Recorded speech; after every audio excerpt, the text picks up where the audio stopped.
One shot one take two. तर short फिल्मचा असा अनुभव होता की एक चांगला विषय आहे या शॉर्ट फिल्मचा, जो एक सामाजिक एक संदेश पण देतोय.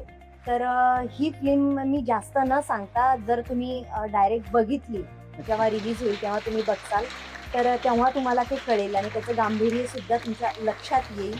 आणि खूप महत्त्वाचा जो पॉइंट आहे तो शिक्षणाशी रिलेटेड आहे ही शॉर्ट फिल्म. तर सगळ्यांनी बघावी, आवर्जून बघावी असं मला वाटतं. अनुभव खरंच खूप छान होता. एकाच दिवसामध्ये फिल्म पूर्ण शूट झालेली आहे. आणि तर म्हणजे सकाळी 8 वाजेपासून तर 12-1 रात्रीचे वाजले होते. पूर्ण 2-3 लोकेशन होते. ॲज अ असिस्टंट म्हणून काम आहे, पण ॲक्च्युली हा माझा पहिलाच अनुभव आहे. मला काही माहीत नव्हतं. अमोल किन्हीकर यांनी मला गाईड केलं की कसं करायचं, काय करायचं. तर हा मला म्हणजे एक माझ्यासाठी हा नवीन एक टास्क होता आणि तो मी निभवण्याचा पूर्ण प्रयत्न केला आहे.